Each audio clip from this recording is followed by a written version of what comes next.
Paham. Supaya paham boleh, supaya kita kalau bertetangga itu hidupnya harmonis. Enggak berantem ibu. Supaya lingkungannya terjaga. Berantem sama tetangga. Ya. Boleh. Tetangga sama kita. Nah coba perhatikan video yang terlebih dahulu ya. Iya lucu. Tetangga sama gitu. Ih.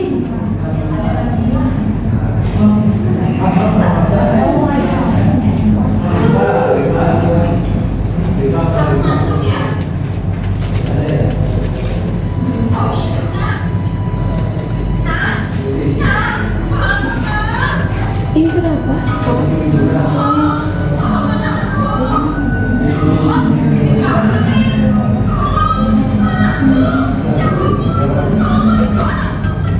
Ini kenapa sih tidak ada ya?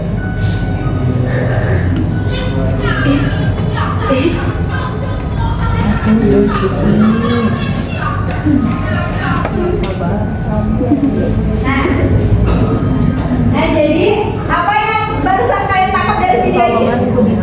Tidak ditolong. Ini anaknya lagi sakit tapi tetangganya atau orang terdekatnya tidak mau membantu. Tuh Almira.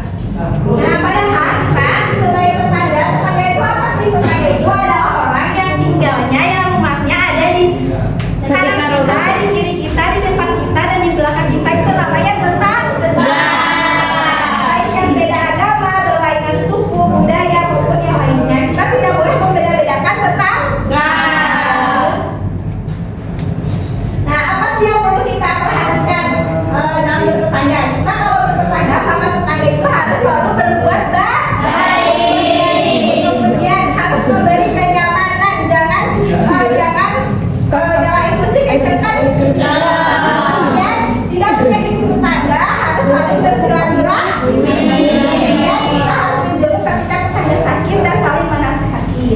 Oke selanjutnya, coba anak-anak perhatikan lagi videonya.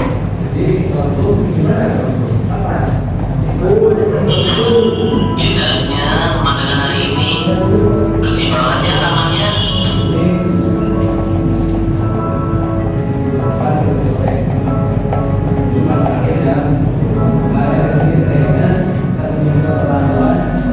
Ya tapi kok kenapa orang-orang senangnya malah boros terus di taman ini? Padahal kan kalau begitu caranya taman ini menjadi kotor dan bau. Nah, jadi apa yang kalian bisa simak dari video ini? Tidak menjalankan. Nah, padahal lingkungan itu kan adalah sesuatu yang di dalamnya itu ada kita sebagai manusia, ada tumbuhan dan juga ada Binatang. Nah, binatang itu adalah makhluk hidup yang mempunyai beberapa kesamaan dengan kita, sama-sama memerlukan sama-sama memerlukan tempat berlindung dari ancaman. Nah, kemudian apa sih yang perlu kita perhatikan? Nah, kita kalau misalkan kepada binatang itu tidak boleh memperlakukan binatang dengan semena-mena, harus dengan kasih sayang.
Jadi,